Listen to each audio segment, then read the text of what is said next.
Olá, hoje eu estou aqui para conversar com você sobre uma tese de mérito na advocacia criminal, aplicação da lei penal, que pode, na verdade, ser utilizada em vários contextos e em várias peças processuais. Meu nome é Cristiane Dupré, sou advogada criminalista no Rio de Janeiro, professora da primeira e segunda fase em penal e processo penal da OAB e também preparo advogados criminalistas em todo esse Brasil na prática da advocacia criminal. O nosso tema de hoje, ele comporta uma divisão. Quando eu falo em aplicação da lei penal, pode ser no tempo ou no espaço. Na aplicação da lei penal no tempo, a gente estuda a movimentação dela. Será que uma lei ela pode retroagir? Será que uma lei ela pode ultraagir? E na aplicação da lei penal no espaço, nós estudamos a aplicação da lei brasileira em crimes cometidos no território nacional e, em algumas situações, em crimes cometidos em território estrangeiro. Mas hoje a gente vai conversar sobre essa primeira parte, aplicação da lei penal no tempo. E o nosso ponto de partida aqui acaba sendo o artigo 4º do Código Penal. Eu quero que você preste muita atenção, vou colocar para você aqui na nossa tela, vamos lá. Veja que o artigo 4º nos diz: considera-se praticado o crime no momento da ação ou omissão, ainda que outro seja o momento do resultado. Gente, tempo do crime é diferente de momento ou tempo da consumação do crime. Se nós pensarmos, por exemplo, em um crime de homicídio, qual é o momento da consumação dele? O momento da morte da vítima, porque o homicídio ele é um crime material. Ele é um crime em que a gente precisa visualizar um resultado, uma modificação no mundo exterior. É o que nós chamamos no direito penal de resultado naturalístico. Mas se eu pensar no tempo do crime de homicídio, eu vou ter que analisar mais detalhadamente a situação concreta. Uma pessoa deu algumas facadas na outra. E essa vítima, ela morreu 10 dias depois. Embora o momento da consumação seja 10 dias depois, quando a vítima falece, o momento do crime é o da conduta.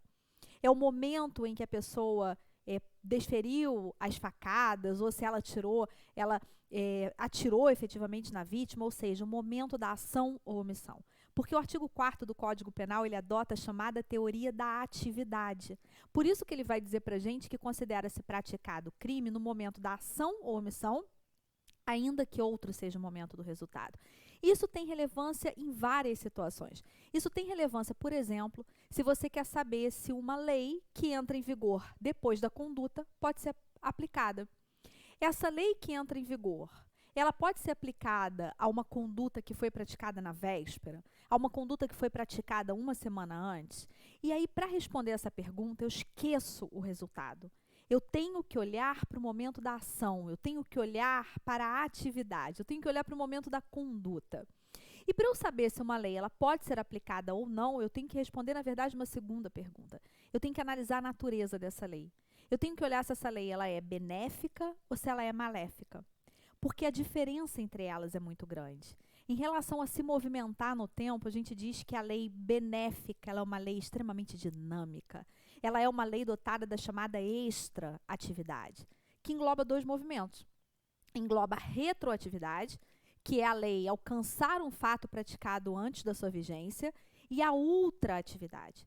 Ou seja, ela pode se projetar para frente e um juiz pode sentenciar com base nela, ainda que a lei não tenha vigência naquele momento. Já a lei maléfica, ao contrário. A lei maléfica ela é paradinha, ela é estática.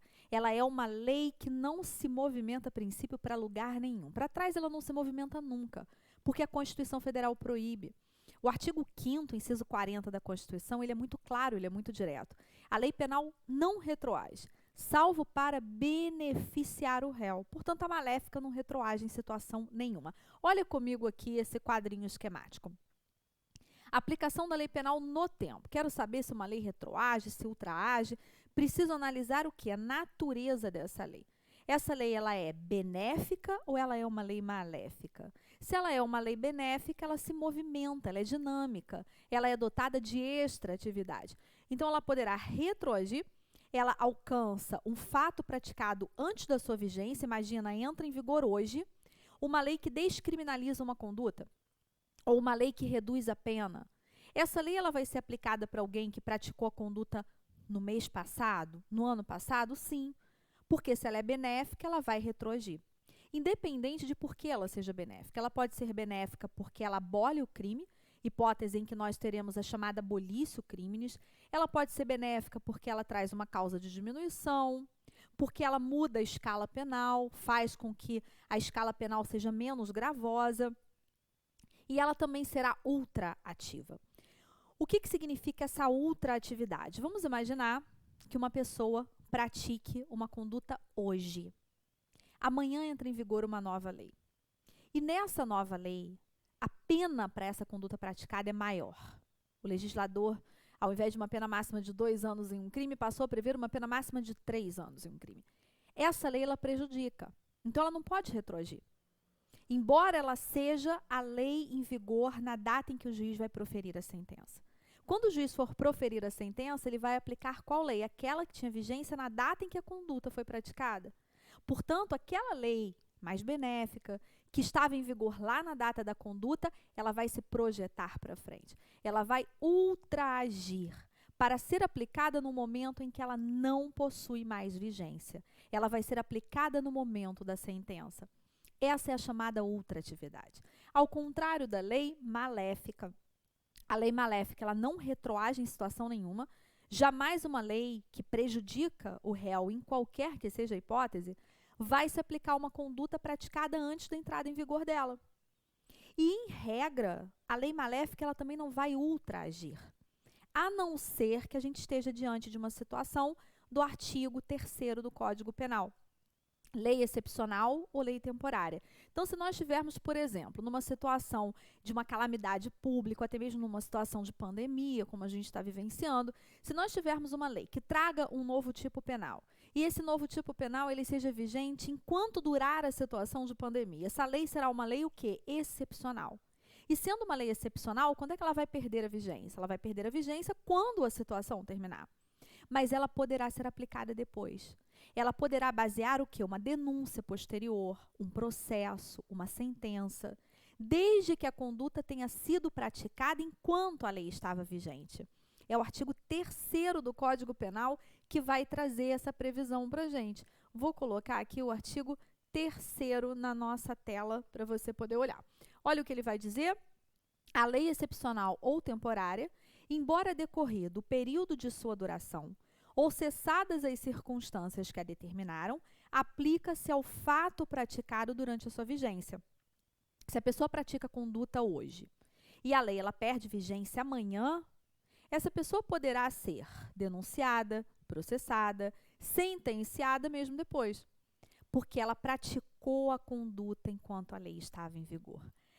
Quando a gente entende essa movimentação da lei penal, seja lei penal benéfica, seja lei penal maléfica, quando você consegue compreender, de acordo com a natureza da lei, como é que ela vai se movimentar, você consegue trabalhar muito mais esse tema em uma tese de defesa, por exemplo. Esse é um dos temas que eu trabalho no curso de teses de mérito na advocacia criminal.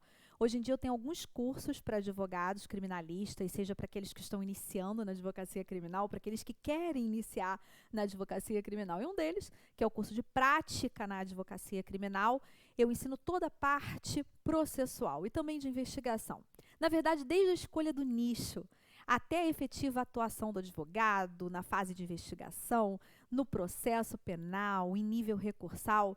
E o curso de teses de mérito na advocacia criminal, ele funciona como se fosse um complemento. Ele vai trabalhar toda a parte de direito material, como essa aqui.